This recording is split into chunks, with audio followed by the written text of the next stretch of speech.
Hi, today we're going to be talking about exposure therapy and its benefits and its challenges, and even how it can set back recovery from anxiety, depression, and traumatic stress.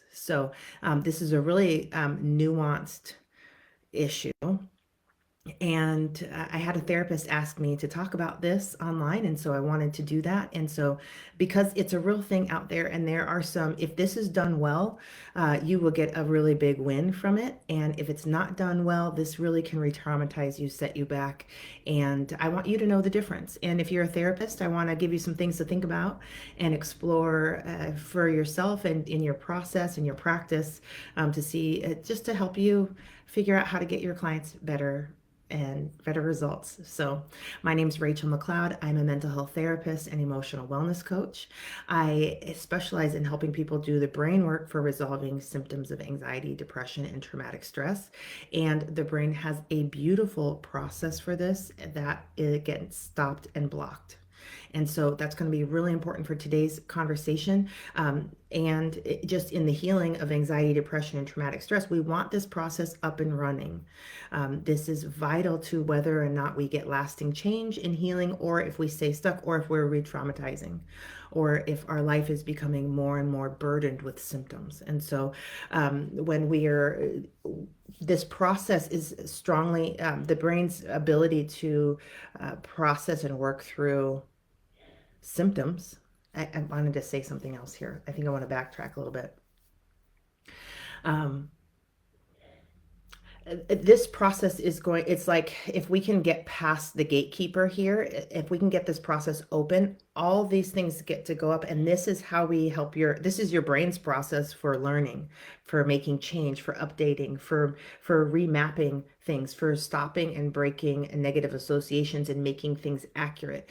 So there's a lot of powerful things that happen here that we need to happen. And this part of the brain, this gatekeeper, is we really work with that part. And so we want to make sure that is open. And in traditional talk therapies, we're working with this part of the brain. But when the prefrontal cortex, the thinking center, but when we want to resolve symptoms, we really want to influence the survival system part of the brain. That's why we're using different interventions, because this part of the brain is very different than the thinking center. This part of the brain is not a thinking center. It's not a reasoning center. You can't think or reason and think that that's going to influence it. It doesn't care. It's not even built for that. But it is listening to the body. It's trying to pick up, are we in danger? Are we safe? And so we can really use different interventions to send safety signals up to that part of the brain that influence it quickly to be able to determine for itself if we're safe or not. And if it's got enough safety signaling going on, it's going to open the gates and allow things to process. And that's all we need to do, really. And then the brain will start going through its process, the next processes for learning, growing, adapting, changing, upgrading, resolving. And that's the process we want running. Okay, that's the money maker, that's the magic maker, that's the results getter, that process. This is much different than, like I was talking about, our traditional talk therapies, where we're thinking things through. Those strategies are really great for learning, for creating. They're really great for learning new skills and for lots of things. It's not my specialty, so I don't really want to go off on that, because they might chase me around with pitchforks. But so I'm gonna get back in my lane over here. When we want to make change at deeper levels in the subconscious programming, and in how we feel in our bodies about things, the symptoms of anxiety, depression, traumatic stress, we really want to focus and support the survival system. Okay, I'm gonna keep coming back to that, because this makes all the difference in exposure therapy. This is whether it will be exposure therapy will be helpful, or if exposure therapy will be re-traumatizing. Okay, and if your processor, we're going to call it, if your processor is open and running, it will use all of this as growth and wellness. If your processor is responding, if your whole process is shutting down, in the face of what you're being exposed to, which is why we have symptoms of anxiety, depression, and traumatic stress, is because that process is shut down and we're going into survival states. If that's happening, you don't get growth. And your brain is learning this isn't safe. It's reinforcing. See, I knew this wasn't going to be safe. And so the brain is learning that exposure is bad.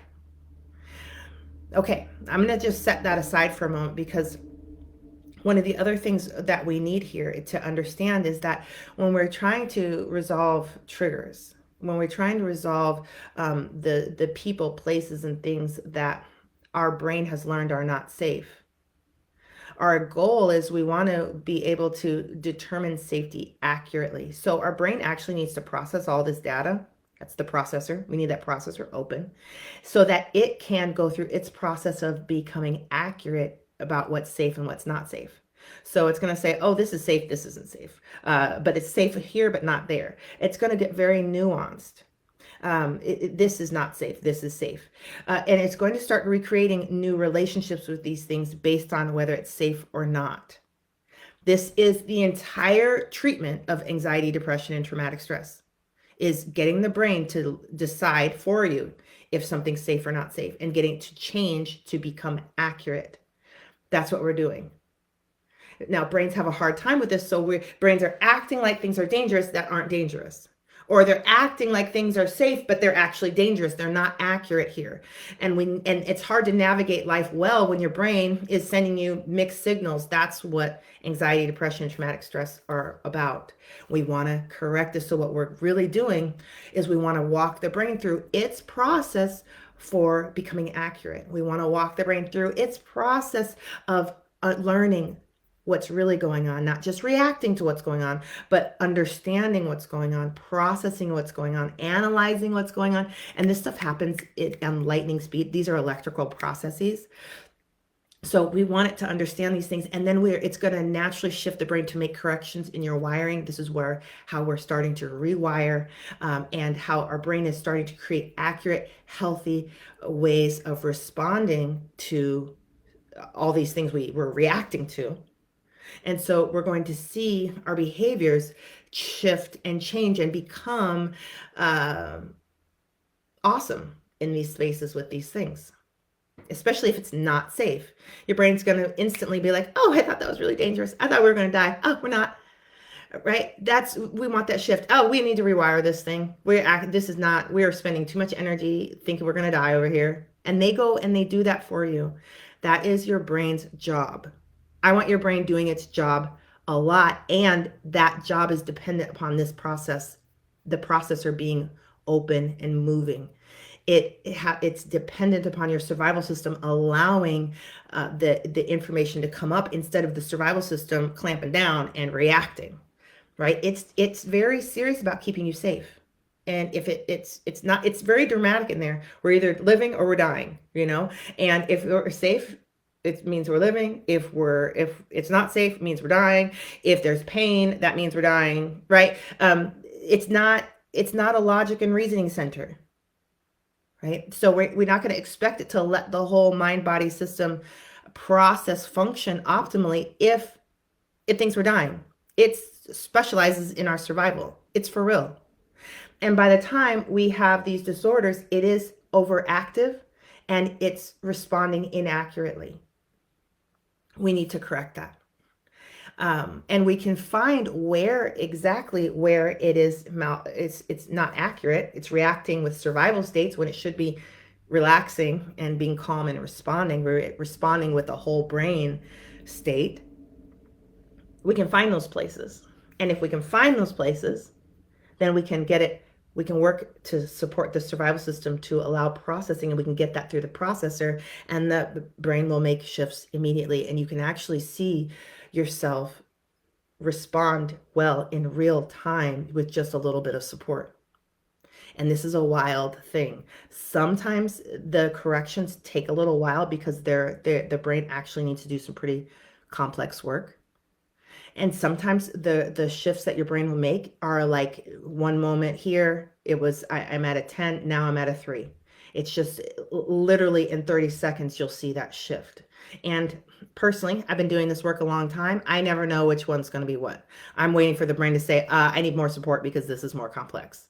I've seen other people take the same exact thing and the brain gets a little support, done, over. That brain did not need a lot of support with that. Okay. So that's, we're setting this up over here. That's a lot of the stuff that we're going to be doing. That's what we need to do. And we can do a lot of it in a very short amount of time because it is an electrical process and because we are going to get results really, really quickly. Even if the results are small, like let's say you've got a big tangle up in your inner world, and we get the results we're going after is just this, we're going to get those. And then we're going to go more and more and more and more until this tangle is completely resolved. I happen to be pretty patient with that. I like to untangle these things. Other people feel like, especially people that are more fire elements. That's a kind of a Chinese medicine idea. But if you know, you know. But they usually don't have the patience for all of this. So if you're one of those people, that's okay. But I want you to know what you're dealing with so that you can prepare yourself. If you're somebody who's like, oh my gosh, we're tangling this thing out and look at this and this is looped here and like I am, you're gonna have a blast with this, and these longer projects aren't gonna be so taxing for you. So I want to say some other things. Okay, so because this is the work of the entire resolving disorders from that are rooted in processing challenges. Most post-traumatic stress is a processing challenge, and every once in a while, I'm going to say this here because it's important, there are other root issues in anxiety, depression, and traumatic stress, and that can be the body just doesn't have enough vitamins and minerals. That is not my area of expertise. I have been impacted by that. Getting that corrected really helped me resolve lots of symptoms that because it was a different root issue. Okay. But the majority of disorders really resolve well with just this work. Because anyway, I don't want to get off into too many tangents because I will run all around this thing. Okay, let me get up here.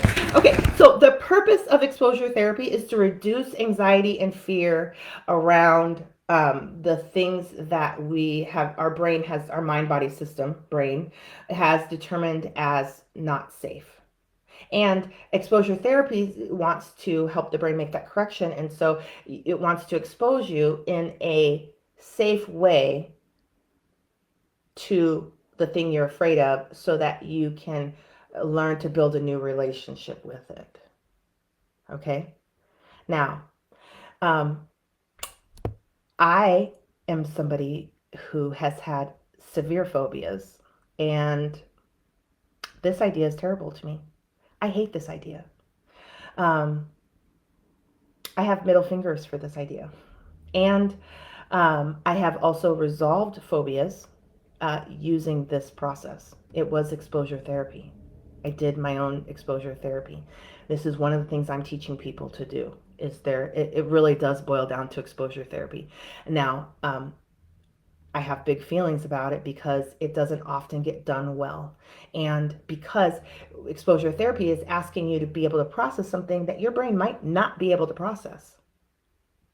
And so we have a problem here. We need to process something your brain can't process. Okay, so we're going to support the processor, but we need to do this in a way that your brain can process it. That when you process it, that's the goal.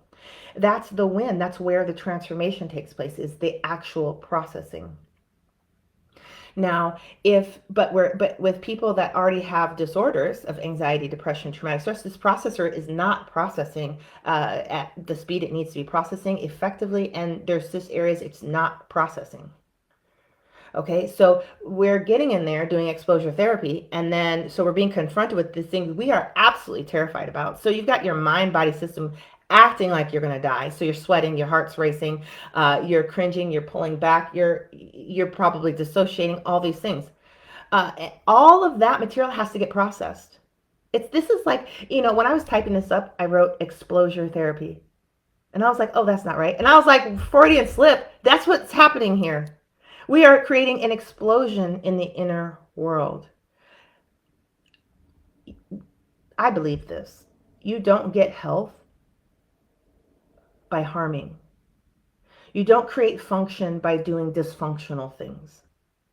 Now, there's always nuances to that, but that's a nice principle to live by. Like, we can't self-harm and expect that we're going to get health at the end of it. So much of this is going to be about really positioning ourselves or our clients into positions where they can actually process. This is why I make sure before I begin anything, we have a very tangible way of shifting their survival system out of survival mode into a processing state. If you can't make this shift, I'm not doing anything with you. I'm not doing a thing with you. And so, and the good thing is we have interventions for this. So we're just matching interventions. And we're trying an intervention. Does that create the shift? Nope. Okay, let's try the next one. Nope. Okay. This one does create the shift. Great. Now we've got a working process, and we can provide support through the body. So these interventions are tapping, breathing, eye movements. There are so many different ways we're going to be supporting here. That we want to make sure we can process. Okay, so we need to be able to hold the processor in a processing state. We need to send so many safety signals to the survival system that it's chilling. It's like, okay, I'll let everybody work on this. I will not throw us into survival state. All right, so we're processing. Now, here's the next piece, is that we have to move as many things through the processor as the processor can tolerate and nothing more. And we also need to move we need to work with the stuff in a way that your processor can process. This might be we need to take things apart and feed it through the processor piece by piece. People with complex PTSD in the beginning of their work are not going to be able to take a whole memory, a whole phobia through the processor in one big chunk. Their system hasn't had enough practice. Their system hasn't had enough support. It just doesn't have enough resources to throw it through the processor. And I bet you exposure therapy says it's effective, but I bet you I would almost put money on it if I'm putting my opinion on it right now. So that's something I'm putting on this. But I bet you that it is that the people that are failing this have complex PTSD.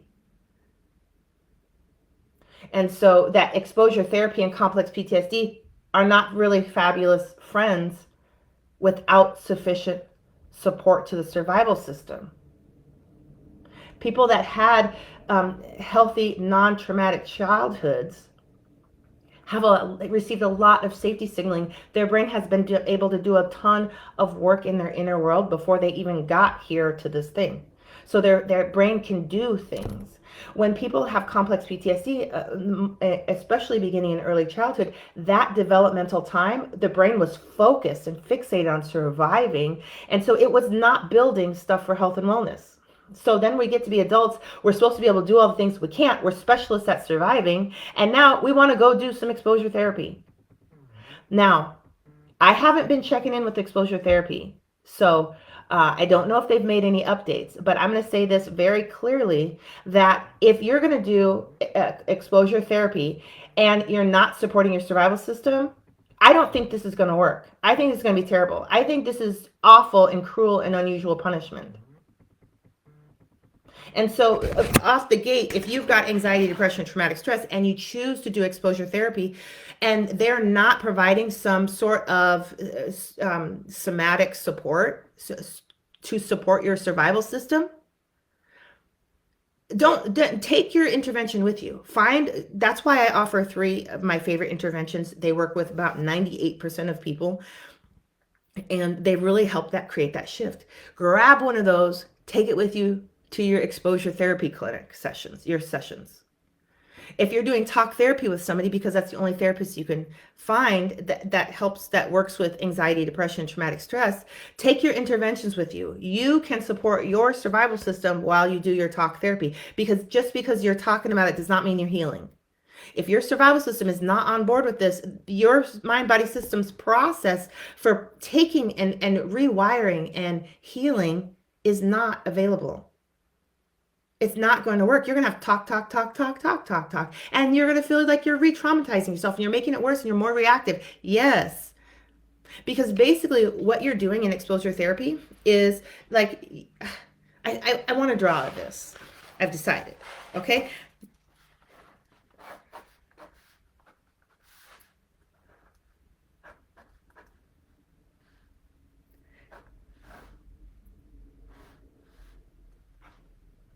Okay. This is me drawing. And this is the thing. Okay. This is dumb, but this is going to be fun. It's fun for me at least. Okay. This is what you're afraid of. This is you. This is your survival system. You're no longer a whole unit over here. Your survival system has jumped out here and says, ah, we're dying. So now you're divided. Your processor has been left in the dust. Your survival system is jumping out here and it's going to interact with that, which actually looks like all of you fleeing, shutting down. Now you're numb. Now your brain said we're out. Freezing. So now you're sitting here. I have absolutely watched. In my exposure therapy days, I had this one client. We were doing a trauma session on something, and I put him into the place. It was the wrong place. We didn't know that, which is trial and error. We put him into a place to process something. He absolutely froze. I've never seen a more still human in my life. And I was like, I just broke my client. I was younger. So I was like, ah. So then I pulled him out of there. I was like, hey, let's come back out of there. The processor shut down. He went into a full survival state. I'm not going to leave him in there with his survival system out here. We are not in a processing state. We ended up pulling out of there, going back further in the timeline, going in there, and adding some support because they did freeze, right? So we pulled it back out and was like, okay, that's not going to work, but it could work. And so we actually brought in a relative that had passed away mentally. We're mentally exposing him to an early trauma. I'm going to talk about that in a second. And in there, the freezing started, and then we used our intervention, and all of a sudden he stayed together, and then this no longer became fearful anymore. And so now he can relate with that traumatic experience in a way that's gentle, soft, healthy, creative, and effective. And that's what we want to create here. But if we create this divide and we're activating your survival system and we can't get him back in, all you're doing with this is more survival state. You're doing more anxiety. And then your mind body system is reinforcing those patterns. I don't like that. I don't like it. And you can't make me like it. That's how I feel about that. So, okay, I need to get back on track here. So there's a couple more things I want to. So I only want you, especially if you got anxiety, depression, traumatic stress, these disorders, we don't have a lot of room to be messing around and making and distressing you. You've already been distressed. We need to go in and we need to have success. We need to go in and have success. And so some of the ways we can do this, what I teach a lot is to do a lot of mental exposure and to do it. So if we are exposed to something and it's a 10, right? Our system is, I used to have a spider phobia. And I'm still afraid of one spider, apparently, I learned. So it was huge. So, and I've started the process on that. So I kind of want to see him again. I kind of don't. So, okay. Thank you for bearing with me. But my spider phobia was a 10. And what this looked like is I was hysterical. I would cry. I would scream. I would flee the room. I would jump up and down. Everything had stopped. I'm irrational. You cannot convince me to be rational. And I'm begging and pleading with somebody to go kill that spider. I was a killer at the time. I'm no longer needing to kill spiders. I'm not advocating the death of spiders. But that was a 10 for me. When we have these kinds of 10s, That's a lot to put. Hey, let's go do this thing. We're going to shoot all this distress up there to a level 10, and then, hey, let's process it. I have rules in my program when people are working on things is to if we don't want things to go above a 3. Now, can that always happen? No. If you're above a 3, we're not doing any more exposure. We're not doing any more work on it. We stop and we regulate and we process what has surfaced, the reaction to the information, the pain, the distress, and we are working on processing it. We are not doing exposure. We are processing it. There will be no exposure after you pass a 3. We're processing. And then it comes back down, and then we can go back to more exposure. But we're not going to bring it up, and then we're going to go bring more up, and we're going to bring more up, and now we're at a 17, and now we're here, and we're in re-traumatization land. And we are making things worse. Don't let people do that to you for the sake that you're going to heal. You're not.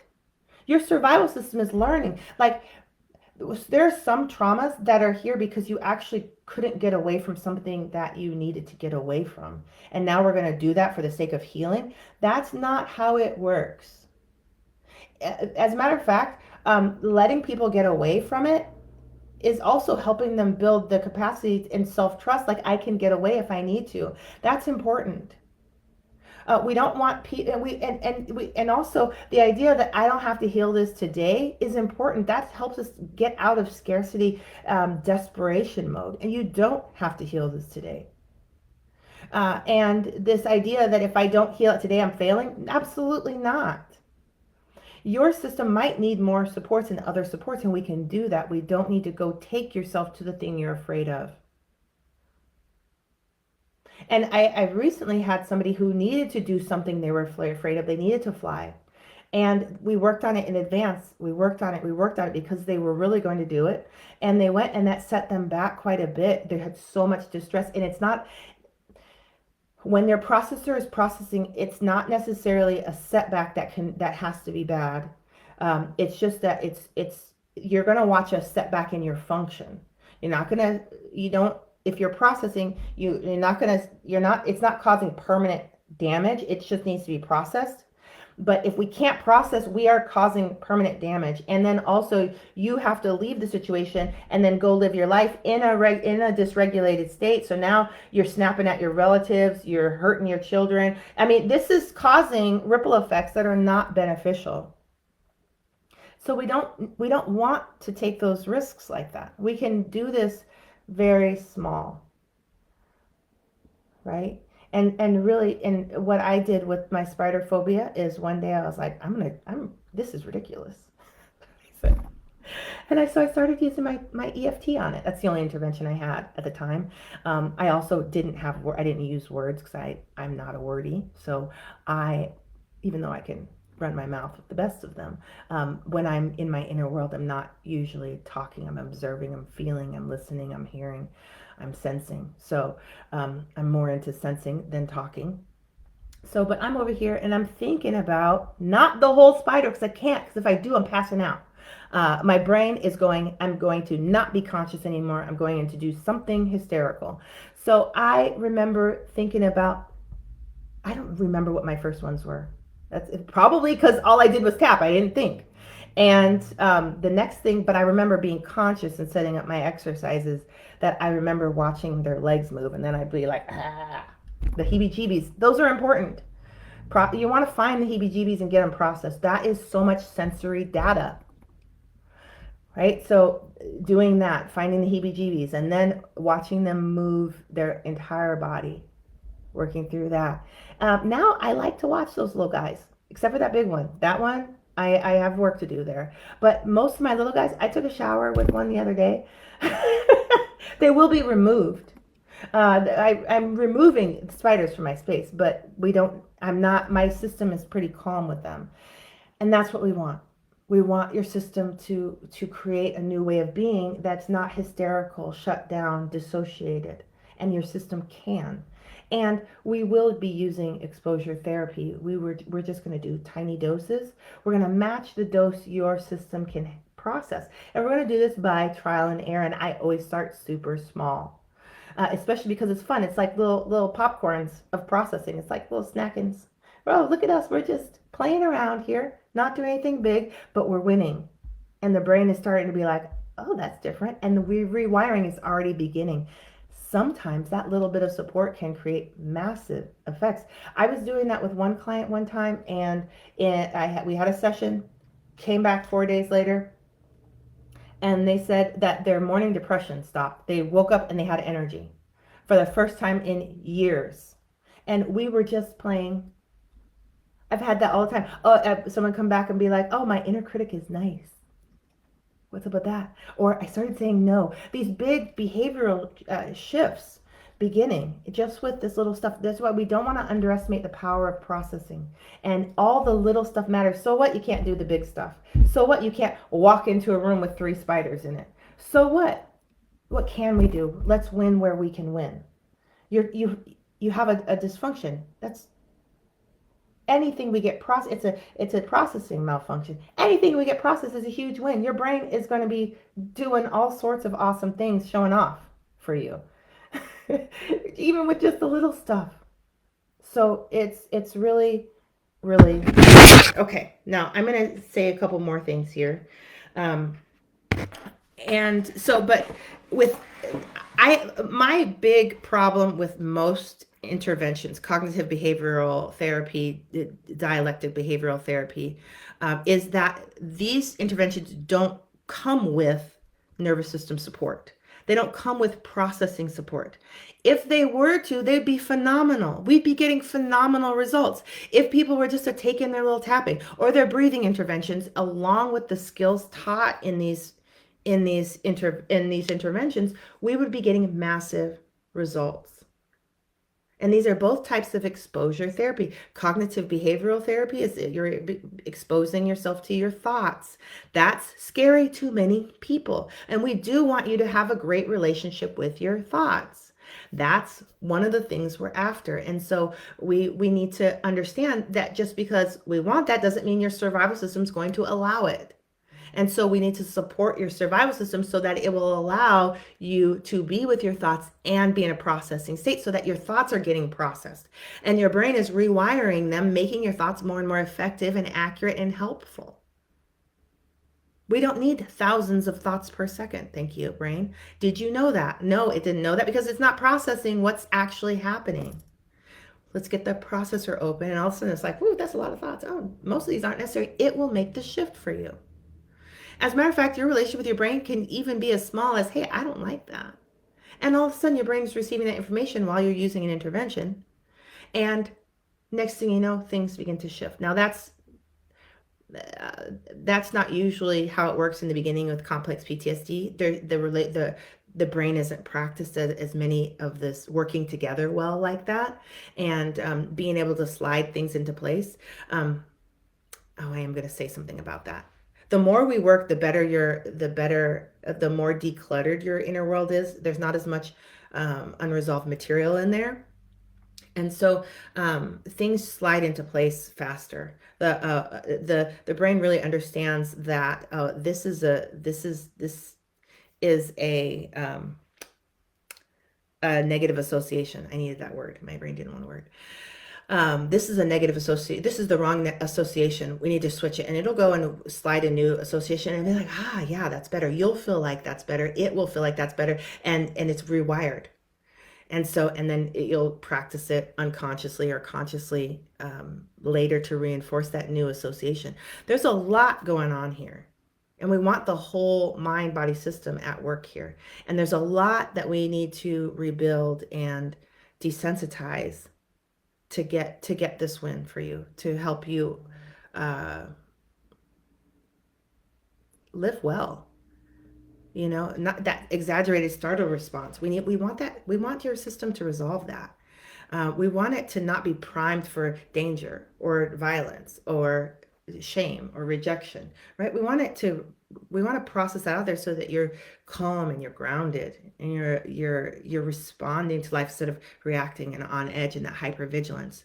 And all these little tiny exposure therapy options, exercises, these little exposure options can really be gateways, powerful gateways to help your system resolve that, because we're walking it through its process to make changes in your life. We want to shift your brain into a learning state so it's actually learning about this moment that's malfunctioning. We want it to find the malfunctions. We don't want to sit in our therapist's office and talk about the malfunctions all day. We want to actually take your brain to those malfunctions and give your survival system support so that your survival system pulls back out of this, and that you and your brain can resolve this issue, iron out that issue. And then when it comes back to it, you watch yourself uh, have it rock it, do it excellently, because your brain got to go through its process of creating health, wellness, higher, more effective ways of being. That's its job. I want it doing its job. And we can have it do that over and over and over again. Um, so that's what we're doing. We're walking your brain through its process of learning and adapting and healing. We're also walking it through its processes of updating and correcting, making corrections. That's what we want. That's what we want. So that's really what I think about exposure therapy. And I tried to give it as nuanced as I can, because it really is powerful. I really am doing exposure therapy. A lot of my exercises are about how to, once the processor is running, how to position yourself to something, how to expose yourself to something in a way you can tolerate and process. And so that's really what I'm helping people do. And that's what's in my program, Inner World Transformation, is exercises to help your brain work through your stressors, your thoughts, the sensations in your body. They really get good at these things, events that have happened in your past, and then really to shift subconscious programming. And so I teach this in exercises so that you get practice, and then pretty soon you really can put them all together and do even more work. So we start the healing process. We get that healing process up and running right from the start so that you can get transformations in the first week. And so that's my program, Inner World Transformation. And if you're interested in that, dive in. That's what it's all about in there. And that's really how I'm helping people resolve their disorders, and to not just resolve trauma, but to heal and build the functions that your brain didn't have the support or the time or the ability to build because you were in such a survival state. So, the link to that program is in this video. This is what I'm doing in one-on-one sessions. So I will walk you through, and I'm good at being very attuned to what your brain is doing and helping it accomplish what it wants to do. I also help you accomplish what you want to do, but really if your brain gets what it wants, then you get what you want. So that's what I'm doing in one-on-one and small group coaching. And then also, if you're just wanting to play around with some interventions and try something new, a new way of working with your brain, I have a free program called Interventions for Inner World Transformation, and I share with you my 3 favorite interventions for this work. So I encourage you to try that program. At the very least, if you do nothing else, sign up for that. Sign up today. The videos are fast. You can get a very nice working knowledge and experience and training with those interventions, and you could see if they work for you. And then this becomes really cool, because it's like, what else can this do? What else can my brain do? Oh, I wonder if I need to tolerate that anymore. I wonder if that would help with that. And then you start that experimenting process, and you have a way of really helping your mind-body system process, clean things up, make your life great. That's its job. So we want to help your brain do its job. So, all right, wonderful connecting. If this brings up more questions, ask them. I will make more videos about this. Yeah, take care. See you later. Bye.